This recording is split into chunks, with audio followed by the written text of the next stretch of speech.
Welcome back to No Man's Sky, everyone. Jason here with our beginner's guide in the Worlds update. In the last episode, we got all of our ship fixed, so now we could take off. So we did everything there.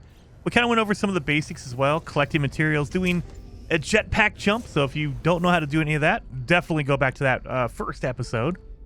But now it is time to leave the planet. So let's head on out to the atmosphere. And they will give you a tutorial on, well, you need to go over here, you need to do that, use your thruster, all that kind of stuff to kind of give you a little bit of a teaser on how you can fly your ship. Now, the first thing I will tell you is, if you want to change your view, press down on your D-pad. This is your quick menu, right? Go over to the gear icon, and then switch your starship view. I prefer third person. It's just me. Now, I will say, with that said, I will say that it works better in first person. So let me show you the most obvious example of that. Let me see if we can find another planet around here. There we go. So the game No Man's Sky itself was made for first person, with first person in mind. And that being said, most things will work better. So if I go in the first person, oh wait, it's not even showing up in here. It will the camera, the crosshairs will actually line up better in first person. You'll notice that you cannot aim straight up if you're in third person, and I prefer the third person camera, but you can't aim straight up because it was not made for that. So you notice, I'm looking at the planet here. It gives me unknown planet, right? If I switch over to third person and I try to do that same thing again. Oh, it actually worked better. Okay, it does work better. All right. But sometimes you'll notice it won't pop up. And so either you got to find the right angle or you go into first person and it will work. It's proving me wrong at this point, so we'll move on from there. Anyway, they want you to, number one, if you hit the right trigger, it'll just give you your normal engine. You're basically like your cruise control engine. If you hit your B button or your O button, if you're on PlayStation, it'll give you a little bit of a boost. So you go a little bit faster. And then if you hit both bumpers, R1 and L1, or right bumper, left bumper, it will go into pulse engine mode. That's your pulse engine, and you're going to be going super fast. That is generally what you're going to be using to go from planet to planet. And, well, we have our first notification here, so someone's giving us a call. Incoming transmission, source 4925B. Please identify yourself. And it cuts out. All right, let's identify ourselves. You are not alone. Follow the... It cuts out. The broadcast ends as strangely as it began. The final piece of the signal appears to be a set of planetary coordinates. Let's input those coordinates. So now it'll take us to where we're going to go for our next marker here. Now, while you're flying around in space, you'll notice you get a whole bunch of like an asteroid field here. You can actually shoot these asteroids and get items from it. It'll give you materials. That way, like if you're ever stuck in space, you need to blow up some asteroids, they will give you what's called tritium, and that's what's used for fuel for your engines in your ship. You can also find that on the planets themselves. It's going to be more of a rare resource on the ground, like on planets. You can find it there, but mostly you'll find it out in asteroid belts. So you can also, if you scan while you're out here, it should pop up. You'll see notifications for, I guess not. Sometimes they'll pop up with tritium-rich asteroids. So those are basically asteroids that are very, very dense with the tritium. So you can basically get a whole bunch of fuel out of one asteroid. Also, while you're flying around out in space, you can switch your weapons by pressing Y for on Xbox or triangle if you're on PlayStation. And you, by default, your starter ship will have a rocket launcher and it'll have photon cannons, which is your basic weapon. And so every weapon has an advantage and disadvantage to certain things. Rockets, heavy damage, but they overheat immediately, so you're going to have to wait for that to basically cool down.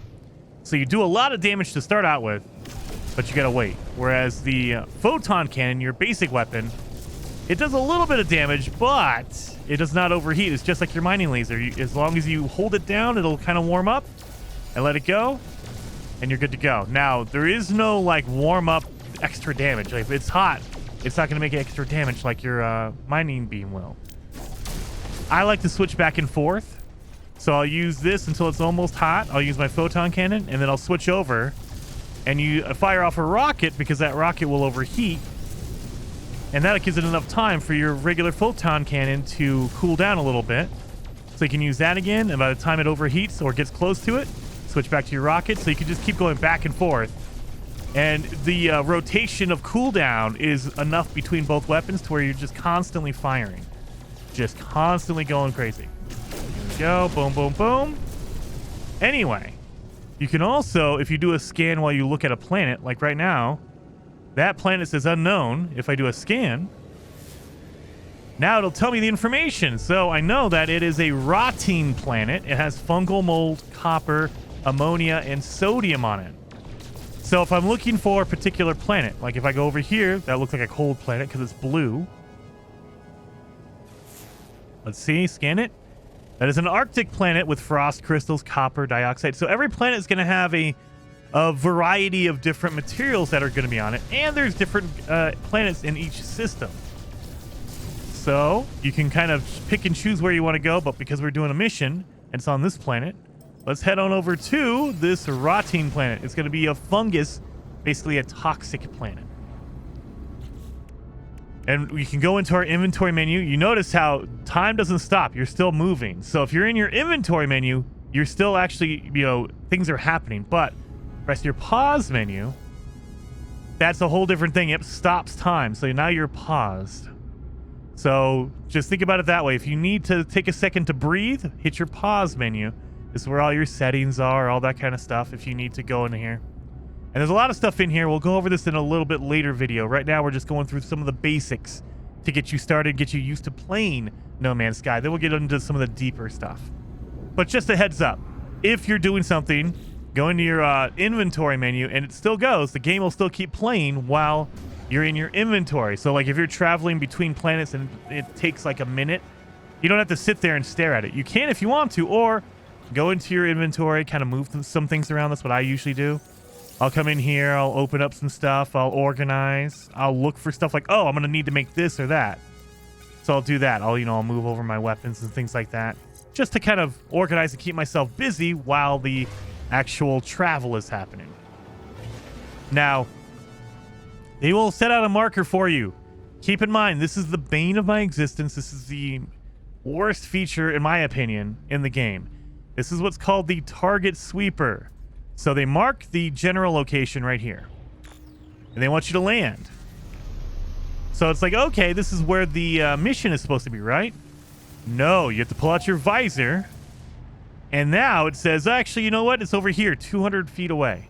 So it does not tell you where it is. It can be 200 feet. Sometimes I've landed, and it's 1,000 feet. It will be a random, like, marker that is close to the location, but it is not the location. So it feels like it is a purpose waste of time to make you take extra long to get wherever you're going, which just aggravates me. I don't know why. It just bothers me to no end. And it was added into the game. It used to be they used to mark it for you straight up. Like, okay, here, go to this location and you're done. Then about 4 years ago, they added in the target sweeper because it was more immersive. It's not more immersive. I will go on long, long rants about how I hate this. Just tell me where to go, or at least let me turn it on or off and let me choose how immersive it is.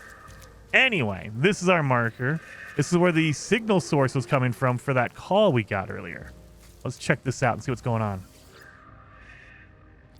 The sparking wires of the machine generate a signal, tapping out its broadcast into the void. Whoever left the message is long gone. Well, let's decipher the signal. Decoding 16, 16, 16. And the number 16 is very important for No Man's Sky lore, but we'll talk about that later.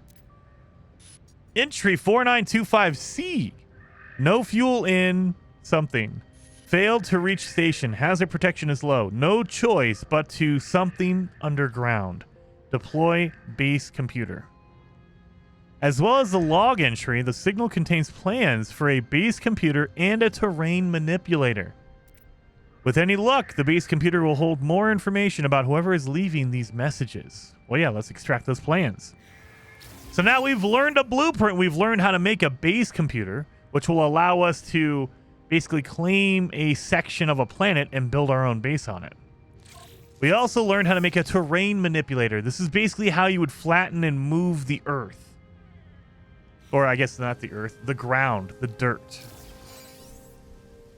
But we need to install those things. So we need to make our terrain manipulator, which is going to need 2 carbon nanotubes and 1 dihydrogen jelly. So just like the other scanner, we got to install it. So let's make those items that we need.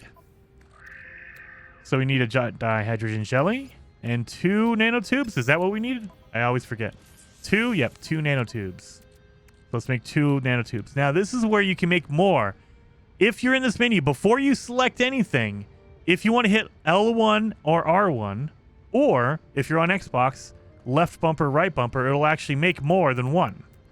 See how now I'm building 10. It's going to cost me 500 carbon, but I can make 10 nanotubes at once. So I don't have to keep making them one by one by one. You can make a stack. So if I wanted to, I can make 17. That's as much materials as I have. I can make up to 17. We don't need that many. We only need 2, so let's build 2. There it is. So 2 of them will cost me 100 carbon. Done and done. So now let's install that into the terrain manipulator so we can finish it off. And now it's built, so now we can use it. Now we have a terrain manipulator. So this is what you're going to use to deform the landscape. So if you're building a base and you say, hey, look, there's a hill here. I don't like that. Let me dig through here and flatten it out. You can do that. You can do that. You can just mess with the terrain. And there's different settings on here. So if you press B if you're on Xbox or O if you're on PlayStation, you'll switch. So now we're on create mode, so I can build. If I want to make terrain, I totally can. There you go. Look at that. Boom. All the way up if I wanted to. Boom. I can make that. So yeah, you can just build a whole wall there if you want to. Or go into flatten mode. So you're like, hey, look, I want to build my base here, but it's kind of like it's not even. You can just flatten it. Now, it will flatten to whatever you touch. So it'll flatten everything to that height. Whatever height you start with, that's where it'll flatten to. So if you just go around here, it'll flatten everything to that height that I originally started with. If I choose up higher like this, that'll flatten over to that one. Now keep in mind, it won't create anything. It'll just flatten everything else around it. So keep that in mind. It's not going to create anything. If you want to create something, you have to go to the create mode. And then lastly, we have the restore, which is basically it'll like undo. So if I say, hey, look, I went too crazy here. I need to undo all this. You can just literally use the restore and it brings it right back to where it was originally. Now, it will not put any of the plants back. Like if you destroyed any of the flowers or anything or the grass, it will be gone forever. But it'll bring back the dirt. And like this stuff right here, watch this. It gets rid of everything I built too. So it's like, no, actually, let's get rid of all this stuff. I don't like this. It's terrible. It looks junky. Boom, boom, boom. Done and done. Okay, it's not getting rid of this one though. That's a weird artifact. All right. Well, it should get rid of everything. It is No Man's Sky, so it's going to be a little bit buggy. That should be gone. Oh, yeah, it is gone. Okay, it just took a second to disappear. But yeah, so you can just reverse everything. Like you messed up. You went too crazy. You got all excited, and you decided to dig a big hole, and you're like, oh, crap, I went too deep. You could just do that. Boom. So there you go. So those are the modes of your terrain manipulator. And there is an important thing they never teach you. They never tell you, but we know from testing is there are different sizes to your mining beams. So if you switch back to the mining, you'll notice if you hit left bumper and right bumper or R1 and L1, you get a different size orb, right? So these different orbs are for different things. So large one, it'll get rid of a large area really quickly. It uses less fuel and you can get rid of a whole bunch of area. If you go to the smallest one, look at that. It just barely gets rid of anything. So it's like you're fine tuning. Like if you're just wanting to get rid of a little bit here or there, you want to trim just a little bit, use a small one. But there's another larger advantage to that. So there are resources in No Man's Sky that you need to only use with the terrain manipulator. If I try to mine copper, for instance, in this case, with my laser, it will not work. You need to use that terrain manipulator. You need to use that to mine up your special resources. And that's going to be copper. It'll be silver, gold. You can find a whole bunch of different stuff that's just a big pile of resources. Let's get closer to this. And you can see this from the air, too. So you see it's a big metal, shiny, like a pile of copper right here. If I get my laser out, nothing. I can't do anything with it because I need a terrain manipulator. Now, keep in mind, remember, we have different sizes of our terrain manipulator, right? If you use the smallest one, it will give you the most resources from your copper because you're basically nitpicking the smallest amount. So you're getting the biggest bang for your buck. However, it's going to use a lot more fuel to get it. So it's going to take you longer and it's going to use more fuel, but you're going to get a ton more copper. So I just got like how much copper did I get out of there? Let me show you. 94 copper. That's a lot of copper out of that one little chunk, right? But if I switch it to the largest size, look at that. I just added another 36, and I got rid of way more with just those two little shots. So your larger resource, your larger beam is going to get rid of a bigger area, but you're not going to get as many resources from it. So it is not recommended to use your big beam like this on a resource. You're not going to get that much copper from it. It's going to get rid of it really fast. So like if you're trying to dig down and find like a cave like this, use the larger one because it's way more fuel efficient and it's faster. If you're just trying to get a little bit of copper, you definitely want to use the smaller one so you can get the most amount of copper from that. All right, we're running out of life support, so we need to recharge our life support. We don't have a gel, so we need to use oxygen. So what we need to do is we need to make life support gel. In order to make one, we need to, let's look at it.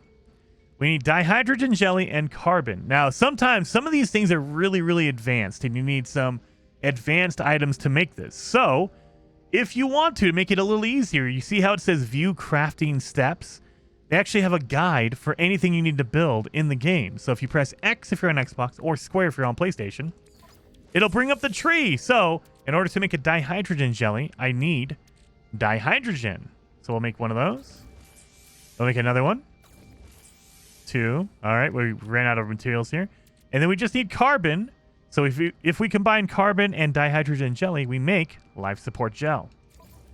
There you go. So if you need any like help with anything, you're like, okay, I need some more. Where is it at? Where'd my jelly go? Oh, there it is. My life support. Boom. If you ever need help, like you're like, dude, I'm looking at the recipes and this is like ridiculous. Like, I don't know how the heck to build that. Then all you have to do, once you get to the more advanced stuff like this, well, warp cell, you need this. Look at the trees get huge. There's some advanced stuff that gets even more large. Like there's stuff that has like 7 or 8 steps. And so if you don't want to memorize all this stuff, like I don't memorize any of this stuff, all you have to do is go into the tree and it'll tell you, oh, I need all of this stuff first, and then I can make this stuff, and then I can make that final option at the top. That's what I need. So it simplifies it and really, really makes it easy to build a whole bunch of stuff because you can see exactly what you need and how you need to and how much you need. So let's look around for more copper.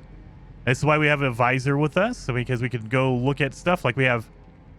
That is a symbol for a mineral deposit. It could be sodium, it could be copper, it could be metals, it could be anything, but that's a symbol. We also have things called buried technology modules. That is going to come up later on. But you can also look for like buried caches. We can have knowledge stones. So this is what you're going to go to learn the language of the system. So I don't want to get too crazy, but let's look for some copper. Look around, look around. I don't see any copper around us other than the one we just did, but we emptied that one already. And sodium. That's it. What is this one? Ammonia. And sodium.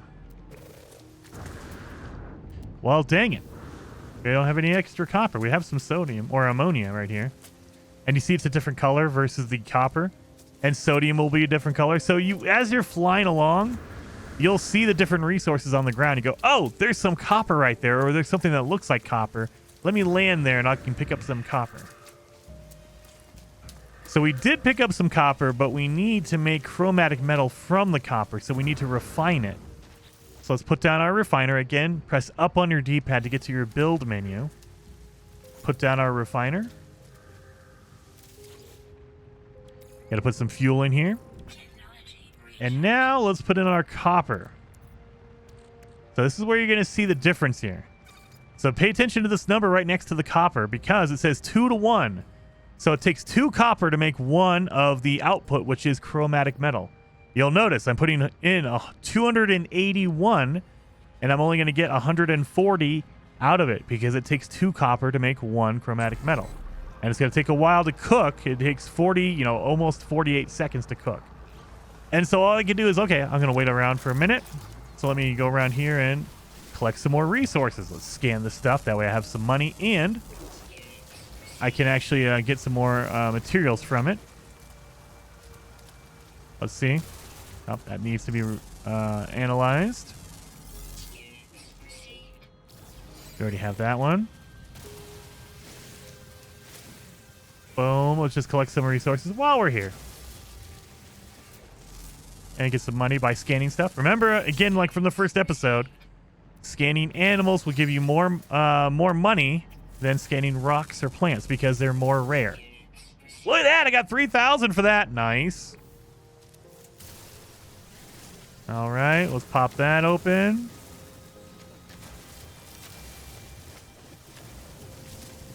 Get some more of this stuff. There we go. There we go. So my refiner should be done by now. So let's get over here. And yeah, you see the green light. That means it is finished. But you can also just go in there and say, oh, okay, we've got 140. And notice, I should have had 1 left over. Sometimes you'll lose that extra resource. So it's a little bit finicky. The refiners are a little bit finicky when it comes to No Man's Sky. So just be aware that putting something in a portable refiner is kind of dangerous if you just leave it like what I just did. Walked around a little bit. Now you'll notice I picked up that buried technology out of the ground here. So we got 2 of them out of there. We're going to need this later on, but I want to show you guys the description on all these things. If you see, it says right there, total value is 12,000 for that stack of chromatic metal, the thing we just made. But underneath that, it says used for building, crafting, charging, and upgrading. So this is a building materials. This is what you're going to need for building, crafting, charging. That's very important. If I come down here to the salvage data, it has nothing there. It just says total value. So this is a special resource that you can use for upgrade at a data bank. So it's not used for building anything. You don't need it to refuel anything or build anything. Go over here, same thing for your pure ferrite. Building, crafting, charging, upgrading. So you can kind of see, if I go to my life support, building, crafting, charging, upgrading. If I go for the fuel, this is literally launch ship fuel. It says charging, and that's it. So the description will tell you exactly what you can do with all these items. There are some items in the game that you buy it or you find it and it says just for trading. You don't have to build with it. You don't have to use it. You don't need to keep it. You're just use it. Basically, it is only used to sell and make money. So keep your eye out. If you have any questions about an item, look for that description because it'll tell you, oh yeah, this is for crafting. You're like, okay, I'm going to need this for later on, so I'll keep it. Or, hey, this is actually just for charging up your fuel or whatever. So, oh, okay, I don't need to use it for building anything. I can just, use it for fuel or whatever. Let's grab some more materials. Oh, and there's a broken machinery over here. Let's see if it has anything inside of it. So you'll find these randomly all over the place. So as you open them up, they will give you different items. And again, they're going to have like junk in here. It says junk underneath it. You can pick it up. And if you refine it, it will give you a special currency called nanites. There are way better ways and faster ways to do that, so I always just junk this. There you go. And we got nanites. So look at that. We got 34 nanites out of opening that. So you'll see at the top of your inventory screen, you have units, which is your cash. You have nanites, which is a special currency that's used for upgrades. And then you have Quicksilver. This is a unique monetary thing in No Man's Sky that you use for cosmetics and special items that we'll run into later on. So it's very hard to get Quicksilver. It's kind of hard to get nanites, and it's really easy to get units. Units is the easiest thing to get in No Man's Sky. Just scanning animals will give you units, that kind of stuff. Nanites are more rare. You have to either, find them, or you can make them out of special items. You can refine them out of special items. You can also trade upgrades and get nanites for it. So nanites are basically what you use for your upgrades, your technology upgrades. Let me scan all this stuff and get some bonus materials.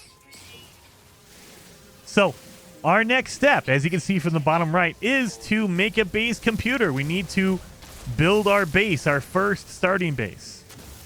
Now, I don't know about you, but I don't think this looks very good. It's not a very hospitable, nice-looking area. So you don't have to build it here. You can build it wherever you want.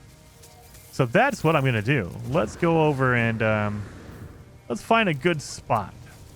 It is a toxic planet, so it's not going to be beautiful. And you don't even need to put it here. So if you say, hey, look, this planet kind of sucks, I don't like it, let's look around this system for a different planet. Let's see what we got here. That's the scorched planet we just came from, the hot one we just left. There's that white one, but look at this. This is what I was talking about earlier. Third person, I can't see that moon, right? I know it's there, but I can't, my cursor's not on it. I go into first person. There you go.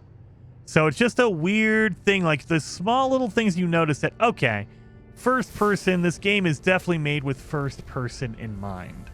Terraforming catastrophe. It has copper, rusted metal, and silver on it. Don't like that. That is a Arctic planet, so there's not a lot of choices when it comes to the planets in this system. So, you know what? Actually, there's another planet behind here. So what I'm looking at is, you see in the center console, you'll see like little orbs on my radar. That is where the planets are. So we know there's one right there. We know there's one down below it, that little moon right there. We know there's one right there. So you can kind of, once you've looked at that radar enough, you can kind of see where things are. But I see there's a planet behind here, or a moon at least, or something. There's a planetary body around here. There it is. And what is it? It looks like a cold planet. Oh, can't get the right angle on this. Let's check it. It is a moon, so it's going to be smaller. It is a freezing moon with ancient bones on it. Oh, well, you know what? Let's go down here. Freezing moon. The planets here are either cold or super hot or toxic, so not a lot of choices here. Let's just find this one. So, as you can see, there's no water on this planet, which is kind of sad, this moon. That's okay, though. It's a frozen planet. I have a lot of luck with frozen planets. Frozen moons, anything frozen, it seems to be extra lucky for me. So I generally like to come down and make a, a location at on a frozen planet. Oh, there's a building right there. You can make your base right next to a building if you want. Let's fly around. Let's see if we can find a good location here. And you'll notice I'm playing in first person. You'll see I switch between first and third depending on what I'm doing, because again, there's certain advantages to playing in first person. The biggest advantage right now is I can kind of see what's directly in front of me, so it kind of hones in my vision so I know what's in front of me. If I do this, my ship is kind of blocking some of the view, so I can't see what's on the horizon. So I like the third-person camera, but sometimes it's just in the way. Let's see.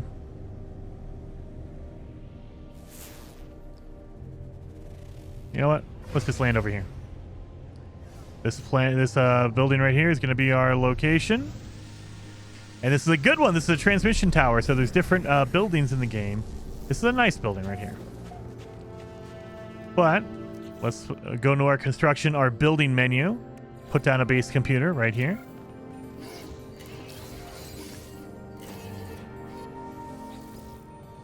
Right in there, butt shot. Searching cartographic archives. Universal Archive search reveals no prior claims on this site. Sonar test confirmed site is suitable for construction. Claim it? Sure.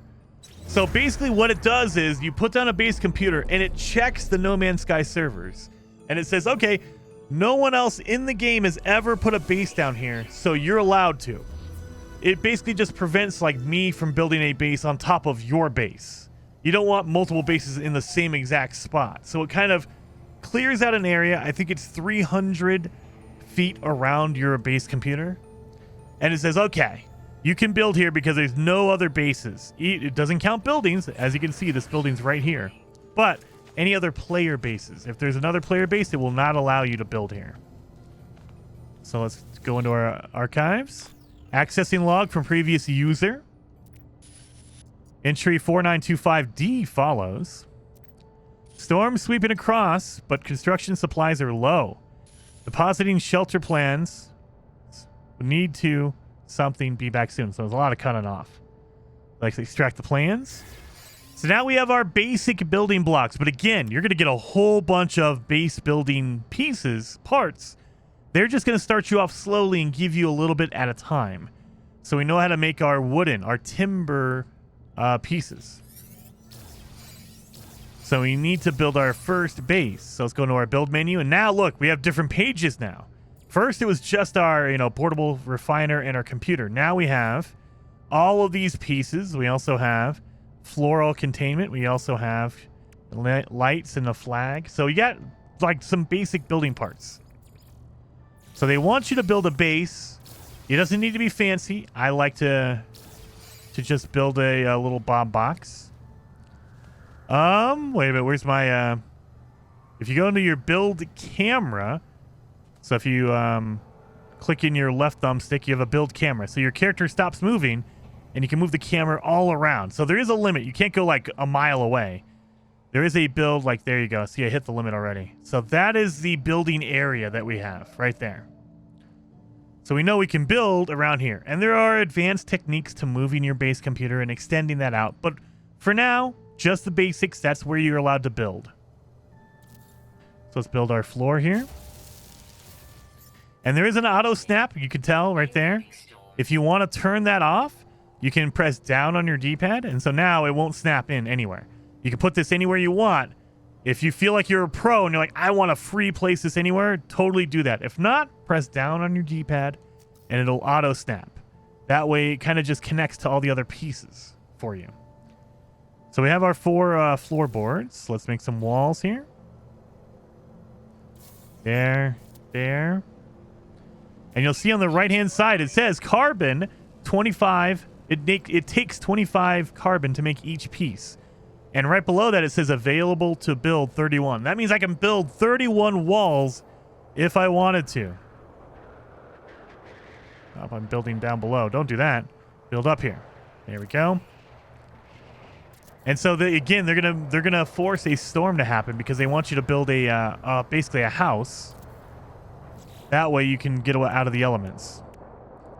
So let's build our roof pieces here. And we need a door. There we are. So there's our basic house. Our basic house. Now, if you at any time you want to move something, go back into your build menu and press X if you're on Xbox or square if you're on PlayStation. This is the edit mode. So now I can pick up this. If I press right trigger, I can pick up my base computer and move it. Like if I want to put it inside because I don't want to be outside doing this, right? And pop it down. And you can do that with any piece that you've previously built. So if I want to move like this wall, press R to pick it up. And I can move it and put it anywhere I want after I've placed it. So it's not permanent. You don't have to worry about, oh, it's stuck. Nope. You can always pick it up and move it if you'd like. So there you are. So yeah, now we're base building. Hopefully you guys liked this episode. If you did, hit that like button, and I will see you guys next time. We're going to be doing some base building next episode.